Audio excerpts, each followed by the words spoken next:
আল্লাহ পাক বলছেন, ইব্রাহিম আলাইহিস সালাম বলেন, ইন্নী যাহিবুন ইলা রাব্বি সাইয়াহদিন, আমি চললাম আমার রবের পথে, তিনি আমাকে পথ দেখাবেন। এই আয়াতটা খুবই মনে শান্তিদায়ক আয়াত। জীবনে অনেক কিছু হয়ে যাবে, কিন্তু এই আয়াতটা যদি তেলাওয়াত করতে পারেন ভিতরে ভিতরে আল্লাহকে পাবেন। ইন্নী যাহিবুন ইলা রাব্বি সাইয়াহদিন, আমি ছুটলাম, আমি চললাম আমার রবের দিকে, তিনি আমাকে পথ দেখাবেন। রব্বি হাবলি মিনাস সালিহিন, আল্লাহ আমাকে সুসন্তান দান করুন, সালেহীন সন্তান দান করুন। ফাবাশশারনাহু বিগুলামিন হালিম, আল্লাহ বলছেন আমি তাকে সহনশীল সন্তান দান করলাম, সহনশীল সন্তান দান করলাম। এবার ফালাম্মা বালাগা মাআহু সা'য়া, এবার যখন বাচ্চাটা বাবার সাথে দৌড়াদৌড়ি করা শিখলো, মানে এই যে 10, 12, 14 বছর বয়স, এই সময় বাচ্চাগুলো আরও বেশি আকর্ষণীয় হয়। শেষ বয়সের বাচ্চা, এত দোয়া করার পরে একটাই বাচ্চা, একটাই ছেলে, শেষ বয়সের, কেবল বড় হচ্ছে, বাবার সাথে মানে দৌড়াদৌড়ি করতে শিখছে, সন্তানের প্রতি বাবার ভালোবাসা আরও গাঢ় হচ্ছে। আল্লাহ পাক তখনই পরীক্ষা নিলেন, যাতে দেখতে চান আল্লাহ পাক আমার ভালোবাসা বেশি না তোমার সন্তানের প্রতি ভালোবাসা বেশি। সন্তানকে পেয়ে আবার আমাকে ভুলে যাওনি তো? সুবহানাল্লাহ, সুবহানাল্লাহ। এবার ফালাম্মা বালাগা মাআহু সা'য়া, যখন সন্তান ছোটাছুটি করা শুরু করলো, দৌড়াদৌড়ি করতে শিখলো, ক্বালা ইয়া বুনাই, ইব্রাহিম আলাইহিস সালাম বলছেন, হে আমার সন্তান, ইন্নী আরা ফিল মানামি আন্নী আযবাহুকা, আমি আমার স্বপ্নে দেখেছি আমি তোমাকে জবাই করছি। এই কথাটা কিন্তু তিনি গিয়েই তাকে বলেন নাই, তিনি সন্তানকে নিয়ে হাঁটছেন হাঁটছেন হাঁটছেন, কাবাগর থেকে প্রায় 8 কিলোমিটার দূরে চলে গেছেন, যেখানে কুরবানি করি মিনা প্রান্তরে, 8 কিলোমিটার দূরে চলে গেছেন। সেখানে গিয়ে তিনি বলছেন যে বাবা আমি স্বপ্ন দেখেছি আমি তোমাকে জবাই করছি। আগে কিন্তু বলেন নাই যে আমি স্বপ্ন দেখেছি তোমাকে জবাই করছি, চলো আমার সাথে। জেনে ইসমাইল আলাইহিস সালাম জেনে শুনে যাননি ওখানে যে আমাকে ওখানে গিয়ে জবাই করবে আব্বা, অ্যাটেম্প্ট নেবে। তিনি আগে জানতেন না, ইসমাইলও আগে জানতেন না। যখন তাকে নিয়ে গেছেন, ওই স্পটে নিয়ে গেছেন যে যেখানে জবাই করবেন মনস্থ করেছেন, ওইখানে গিয়ে তিনি বলছেন যে ইন্নী আরা ফিল মানামি আন্নী আযবাহুকা, বাবা আমি স্বপ্ন দেখেছি আমি তোমাকে জবাই করছি। ফানজুর মাযা তারা, তোমার রায় কি আমাকে বলো, তুমি কি ভাবছো আমাকে বলো। যেমন বাবা, যেমন বাবা তেমন সন্তান হচ্ছে এখানে বড় কথা হবে, যেমন মা তেমন সন্তান। কারণ মা বলেছিল এক সময় আপনি কোথাও যাচ্ছেন আমাদেরকে ছেড়ে, তাই না, মনে আছে? ও আচ্ছা, আল্লাহ আদেশ করেছেন, তাহলে আল্লাহ আমাদেরকে ধ্বংস করবেন না। ঠিক ওই রকম মায়ের গর্ভ থেকে এই সন্তান যে বলছে যে ইয়া বাতি, হে আমার আব্বা, ইফআল মা তুমার, আপনি করেন, আপনাকে যে আদেশ করেছে আল্লাহ পাক আপনি সেটাই করেন। সাতাজিদুনি ইনশাআল্লাহু মিনাস সাবিরিন, ইনশাআল্লাহ আপনি আমাকে ধৈর্যশীল পাবেন। একটা ছেলে আমাকে দেখেন এই জেনারেশনের একটা ছেলে যে এইভাবে আল্লাহর জন্য জীবন দেওয়ার জন্য প্রস্তুত আছে। দেওয়ার দরকার নেই জীবন, আল্লাহর জন্য জাস্ট 5 ওয়াক্ত নামাজটা পড়ুক, আল্লাহর জন্য 5 ওয়াক্ত নামাজ পড়ুক, ফজর সহ, ফজর সহ আল্লাহর জন্য রেগুলার তাহাজ্জুদ পড়ে। জীবন দেওয়া বহুত দূরের কথা, এটা হাইয়েস্ট লেভেল, এটা আমি বলতে চাচ্ছি না। আল্লাহর জন্যে কোরআনটা হিফজ করেছে, একটা পড়া হিফজ করেছে, বা অ্যাটলিস্ট আল্লাহর জন্য কোরআন তেলাওয়াত করা শিখেছে, জাস্ট রিসাইট করা শিখেছে। আল্লাহর জন্যে মানে কোনো মাদ্রাসায় বা কোনো ওস্তাদের কাছে বা কোনো কোর্সে 6 মাস 1 বছর 2 বছর পড়াশোনা করেছে। আল্লাহর জন্য একটু দাওয়াতি কাজ করেছে, আল্লাহর জন্য একটা বই লিখেছে, আল্লাহর জন্য দিন প্রতিষ্ঠার কিছু চেষ্টা করেছে, মানে আল্লাহর জন্য কিছু করেছে। এই এখনকার যে হিউজ জেনারেশনটা আছে, লাখ লাখ কোটি কোটি ছেলে মেয়ে, এখান থেকে আপনি আমাকে 5% ছেলে মেয়ে দেন, ইনশাল্লাহ দিন কায়েম করে দিব বাংলাদেশ। ইনশাল্লাহ 5% দেন, খালি খুঁজে বের করে প্রত্যেকটা ঘরে ঘরে একটা করে এরকম ছেলে আছে নাকি যে বলতে পারে যে ইয়া আবাতি ইফআল মা তুমার সাতাজিদুনি ইনশাআল্লাহু মিনাস সাবিরিন। কি শিক্ষা মা দিয়েছেন ছেলে সন্তানকে, কি শিক্ষা মা দিয়েছেন সন্তানকে, কি শিক্ষা মা দিয়েছেন সন্তানকে। আর এরকম মাই বা কোথায় পাবেন এখন আপনি, এরকম মাই বা কোথায় পাবেন বাসায় বাসায়। সব স্টার জলসা জি বাংলা মা এখন, হ্যাঁ ঘরে ঘরে এগুলা মা সব এখন, স্টার জলসা মা, জি বাংলা মা, হলিউড বলিউড ঢালিউড সব ভর্তি। এদের তো কি, এদের জীবনটাই পাশবিক, এদের জীবনটাই পাশবিক। এমন মাদেরকে স্ত্রীদেরকে আমরা ঘরে নিয়ে আসতেছি, স্বামীর হায়াত কমায় রেখে দিচ্ছে একেবারে, সারাদিন দুনিয়া দুনিয়া দুনিয়ার দুনিয়া। তো হাজারার মতো মা ছাড়া কি ইসমাইলের মতো জেনারেশন আসবে কিনা বলেন দেখি? হাজেরা আলাইহিস সালামের মতো মা ছাড়া ইসমাইলের মতো জেনারেশন সম্ভব? আর ইসমাইলের মতো জেনারেশন না পেলে বাংলার জমিনে বা সারা বিশ্বে দিন প্রতিষ্ঠা হবে? কোনোদিনও সম্ভব না। তো ইসমাইল আলাইহিস সালামের এই কথার পরে, এই কথা যখন বাস বাবা তো এখন বুঝে ফেললেন যে আমার ছেলে তো যেই সেই ছেলে না, সে আবার ইনশাআল্লাহ বলেছে, ইনশাআল্লাহ মিনাস ফালাম্মা আসলামা ওয়া তাল্লাহু লিল জামিন। আল্লাহ পাক এত চমৎকার করে কোরআনের মধ্যে মানে আয়াতগুলোকে নিয়ে এসেছেন, বালাগাত এত উঁচু মানের। ফালাম্মা আসলামা, যখন তারা দুজনে আত্মসমর্পণ করলো। কিসের সামনে আত্মসমর্পণ করলো? আল্লাহর হুকুমের সামনে আত্মসমর্পণ। এটাই ইসলাম। ইসলাম মানে কি? এই যে এইটা ইসলাম, আল্লাহর হুকুমের সামনে মাথা নত করার নাম ইসলাম।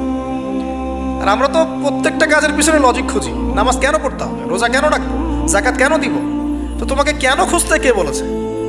আল্লাহ বলেছেন তাই করব, রাসূল বলেছেন তাই করব। আল্লাহ নিষেধ করেছেন তাই করব না, রাসূল নিষেধ করেছেন তাই করব না। এত যুক্তি দর্শনের কি দরকার? সব তো আমার মাথায় ধরবে না। এই যে ফালাম্মা আসলামা, এই যে ইসলাম শব্দটা এখানে আছে, ফালাম্মা আসলামা, যখন তারা দুজন ইসলাম কবুল করলো না, এখানে যখন তারা দুজন আত্মসমর্পণ করলো, আল্লাহর হুকুমের সামনে মাথা নত করলো, ওয়া তাল্লাহু লিল জাবিন, ডান দিকে উপর করে কাত করে শুইয়ে দিল সন্তানকে, জবাই করার সময় যেমন করে শুয়াই আমরা, ব্যাস এই পর্যন্ত ঘটনা। তারপরে আল্লাহ পাক বলছেন ওয়া নাদাইনাহু ইয়া ইব্রাহিম, তখন আমরা ইব্রাহিমকে আওয়াজ দিলাম, হে ইব্রাহিম, হে ইব্রাহিম, হে ইব্রাহিম, কদ সাদ্দাকতা রুইয়া, তুমি তোমার স্বপ্নকে সত্যায়ন করেছো, তুমি তোমার স্বপ্নকে সত্যায়ন করেছো। দেখেন, এটা স্বপ্ন। এটা কিন্তু জিবরাইল আলাইহিস সালাম এসে সরাসরি ওহিও করেন নাই, যে যেমন এসে সরাসরি বলা যে আপনার সন্তানকে কুরবানি করতে হবে। কিন্তু স্বপ্ন, এটা আরো বড় পরীক্ষা। কারণ স্বপ্ন, শয়তান ওই সময় 3 বার পাথর নিক্ষেপ করেছে না, শয়তান বোঝানোর চেষ্টা করেছে এটা তো স্বপ্ন, ভুলও হতে পারে, এটা তো স্বপ্ন, মিথ্যা স্বপ্ন দেখতে পারো। তখন তিনি 3 বার শয়তানকে পাথরও মেরেছেন, মনে আছে? ওইটা কিন্তু হাজিরা এখনো করছেন না? দেখেন, আরো বড় পরীক্ষা। এখানে কিন্তু সরাসরি জিবরাইল আলাইহিস সালাম এসে বলেন না যেটা করেন, বরং স্বপ্নের মধ্য দিয়ে মেসেজ দেওয়া হচ্ছে। এখন তো আমরা অনেকে স্বপ্নের স্বপ্নের অস্তিত্ব অস্বীকার করি। স্বপ্ন সত্য হতে পারে অনেকেরই, অমুসলিমেরও স্বপ্ন সত্য হতে পারে। ইউসুফ আলাইহিস সালামের ওই 2 বন্দী মুসলিম ছিলেন না, যারা স্বপ্ন দেখেছিলেন যে আমার মাথা থেকে রুটি খেয়ে ফেলা হচ্ছে, আমি শরাব পান করেছি, তারা কিন্তু মুসলিম ছিলেন না। ওই রাজাও মুসলিম ছিল না, যে রাজা স্বপ্ন দেখেছে দুর্ভিক্ষ হবে। তো স্বপ্নের সত্যতা আছে, তবে সেটা সত্য স্বপ্ন একরকম, মিথ্যা অলিক স্বপ্ন আরেক রকম। আর নবীগণের স্বপ্ন কি হয়? ওয়াহি হয়। নবীগণের স্বপ্ন এক প্রকার, ওয়াহি হয়। এবার যখন পাশ ফিরিয়ে দিলেন, আল্লাহ পাক ডাকলেন, ফানাদাইনাহু ইয়া ইব্রাহিম কদ সাদ্দাকতা রুইয়া, আপনি আপনার স্বপ্নকে সত্যায়ন করেছেন। কদ সাদ্দাকতা রুইয়া, এটা ছিল আল্লাহর পক্ষ থেকে একটা বড় পরীক্ষা। ওয়াফাদাইনাহু বিযিবহিন আযীম, এখানে আসছে এটা, ওয়াফাদাইনাহু বিযিবহিন আযীম। এরপর আল্লাহ পাক সেখানে একটা মহান কুরবানি দিলেন। এই যে আমাদের কুরবানির সুন্নাত আসলে, ওয়া তারাকনাহু লিল আখিরিন, এবং পরবর্তীদের জন্য এই সুন্নতটাকে আমি রেখে দিলাম। সুবহানাল্লাহ, মানে কিয়ামত পর্যন্ত এখন এই সুন্নাত থাকবে ইনশাআল্লাহ। কদ সাদ্দাকতা রুইয়া ইন্না কাযালিকা নাজজিল মুহসিনিন ইন্না হাযা লাহুয়াল বালাউল মুবিন وفديناه بذبح عظيم وتركناه للآخرين سلام على إبراهيم। এবার শেষে আসছে ইব্রাহিম আলাইহিস সালামের প্রতি শান্তি বর্ষিত, সালামুন আলা ইব্রাহিম। আমরা বলি সালামুন আলা ইব্রাহিম আলাইহিস সালাম। এবার পরীক্ষায় পাশ, আল্লাহ রাব্বুল আলামিন সব পরীক্ষায় যখন ইব্রাহিম আলাইহিস সালাম পাশ করে গেলেন, তখন তাকে জাতির পিতা ঘোষণা করলেন। মনে আছে? ওয়াইদ ইবতালা ইব্রাহিমা রাব্বাহু বিকালিমাত, যখন আল্লাহ রাব্বুল আলামিন ইব্রাহিমকে পরীক্ষা করলেন, অনেকগুলো পরীক্ষা করলেন। যখন ফালাম্মা তাম্মাহুন্না, যখন তিনি পরীক্ষায় উত্তীর্ণ হয়ে গেলেন, তখন আল্লাহ পাক বলেন, ইন্নী জাইলুকা লিন-নাসি ইমামা, আমি তোমাকে পুরো মানব জাতির ইমাম বানিয়ে দিলাম। সুবহান। এখান থেকেই আমরা বলছি যে তিনি হচ্ছেন পুরো মুসলিম উম্মার কি জাতির পিতা। এবার আসেন, পরীক্ষা শেষ, পুরস্কার লাগবে। পুরস্কার কি? পুরস্কার হচ্ছে এখন ছেলে আর বাবা মিলে এখন কাবা ঘর বানাও। সুবহানাল্লাহ, কত বড় সম্মান! আল্লাহ পাকের ঘর নির্মাণ করো বাবা ছেলে মিলে, বাস ছেলে বাবা মিলে কাবা ঘর নির্মাণ করছে। দেখেন, এই স্মৃতিটাও কত মধুর। ছেলে বাবা মিলে কাবা ঘর নির্মাণ করছে, দেখেন। হ্যাঁ, ওয়াতাহির বাইতি লিত-তাইফিনা ওয়াল আকিফিনা ওয়া রুকআইস সুজুদ, আমার এই ঘরটাকে কি করো, পবিত্র রাখো তাওয়াফকারীর জন্য, ইতিকাফকারীর জন্য, নামাজ পড়বে যারা। এখনো সেটা চলছে, কিন্তু এখনো চলছে। এরপরে বানানো শেষ, তখন দুজনে দোয়া করছেন, দুটো দোয়া, রব্বানা তাকাব্বাল মিন্না ইন্নাকা আনতাস সামিউল আলিম। এটা আমরাও দোয়া করি, রব্বানা তাকাব্বাল মিন্না ইন্নাকা আনতাস সামিউল আলিম ওয়া তুব আলাইনা ইন্নাকা আনতাত তাওয়াবুর রহিম। এটা একটা দোয়া করেছেন। রব্বানা ওয়াবআথ ফীহিম রাসূলাম মিনহুম ইয়াতলু আলাইহিম আয়াতিকা ওয়া ইউআল্লিমুহুমুল কিতাবা ওয়াল হিকমা ওয়া ইউযাক্কিহিম ইন্নাকা আনতাল আজিজুল হাকীম। এই দুটো দোয়া তিনি করেছেন ওখানে। তো দোয়া শেষ, কাবা ঘর নির্মাণ করা শেষ। ইব্রাহিম আলাইহিস সালাম 200 বছর বেঁচে ছিলেন, বলা হয় তিনি 200 বছর বেঁচে ছিলেন। এরপরে তিনি যখন ফিরে গেছেন কেনানে, তখন গিয়ে শুনেছেন তার এই স্ত্রী সারা আলাইহিস সালামও গর্ভবতী হয়েছেন, এবং তিনি অবাক হয়েছিলেন যে এই বয়সে গর্ভবতী কিভাবে। সূরা হিজরের মধ্যে ঘটনাটা আছে যে 2-3 জন ফেরেশতা এসেছেন বাসায় মানুষের রূপ ধরে। তাফসিরে দেখেছি তাদের নাম, একজন জিবরাইল, একজন মিকাইল, একজন ইসরাফিল আলাইহিস সালাম। তিনজন এসেছেন মানুষের রূপ ধরে, এবং ইব্রাহিম আলাইহিস সালাম বাছুর ভুনা করে দিয়েছেন খেতে। ইব্রাহিম আলাইহিস সালামকে কিন্তু এই জন্য বলা হয় মেহমানদেরও পিতা বলা হয়। খুবই মেহমানদারি করতেন তিনি, খুব বেশি মেহমানদারি করতেন। আরবে এই ট্রেডিশনটা এখনও আছে, মেহমানদারি করার ট্রেডিশনটা এখনও আছে। তো তারা হাত বাড়িয়ে খাচ্ছে না, এটা দেখে তিনি ভয় পেলেন। তখন তিনি বললেন যে ভয় পাওয়ার কোনো কারণ নাই। তারা বললেন ভয় পাওয়ার কোনো কারণ নাই, আমরা এসেছি লুতের কওমের কাছে, ওই কওমের উপরে আযাব অবধারিত হয়ে গেছে এবং আমরা সেখানে আল্লাহর গজব ফেলব। এরপরে কি হলো ওটা তো আপনারা জানেন। এখানে সুসংবাদ দিয়েছিলেন যে আপনার স্ত্রী সারা, তিনি সন্তান জন্ম দিবে ইনশাআল্লাহ। সারা আলাইহিস সালাম তিনি অবাক হয়েছেন যে এই বয়সে কিভাবে। তখন তারা বলেছেন আল্লাহর রহমত থেকে কি আপনি অবাক হচ্ছেন? তার গর্ভে এরপরে জন্ম নিল ইসহাক আলাইহিস সালাম। ইসহাক আলাইহিস সালামের পরে আসছে ইয়াকুব আলাইহিস সালাম। তারপরে ইয়াকুব আলাইহিস সালামের আরেকটা নাম হচ্ছে ইসরাইল, তার নামে পুরো কওমের নাম বনু ইসরাইল। তারপরে ইউসুফ, ইউনুস, এই যে এইভাবে ট্রেন্ড চলতে থাকে। বলা হয় যে 1,24,000 নবী রসুলের মধ্যে, বলা হয় 1,24,000 নবী রসুলের মধ্যে বেশিরভাগ নবী এই বংশে এসেছেন। তাহলে দেখেন, যে নারীর সন্তান হচ্ছিল না দীর্ঘদিন ধরে, সেই নারী হয়ে গেলেন নবীগণের মা। সেই নারী হয়ে গেলেন কি? আল্লাহ পাকের রহমত। তাহলে তাদের পরিবারে কত পরীক্ষা, কত ট্র্যাজেডি, কত রহমত, কত আল্লাহ পাকের মারেফত, অলৌকিকতা।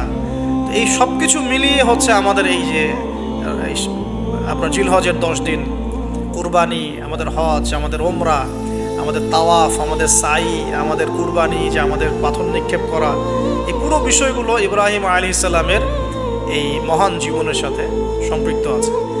তো আমরা এই জীবন থেকে যে শিক্ষাগুলো পাইলাম, এই শিক্ষাগুলোর পয়েন্টসগুলো একটু খালি খেয়াল করি। 1 নম্বর, ইব্রাহিম আলাইহিস সালামের জীবন থেকে শিক্ষা পেলাম আত্মসমর্পণের। 1 নম্বর শিক্ষা কি ভাই? আত্মসমর্পণ। মানে জীবনের যেখানেই আল্লাহ পাকের যে হুকুম আসবে মাথা পেতে নিতে হবে, কোনো প্রশ্ন করা যাবে না, কোনো প্রশ্ন করা যাবে না, কোনো যুক্তি, বিজ্ঞান, দর্শনও খোঁজার দরকার নেই। হ্যাঁ, থাকতে পারে, কিন্তু আমি সেটার জ্ঞান নাও রাখতে পারি।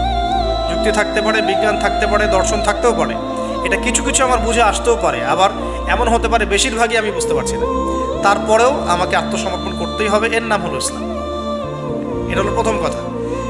দ্বিতীয় হচ্ছে যে যারা এরকম করে আত্মসমর্পণ করবে তাদেরকে তাওহীদপন্থী হতে হবে।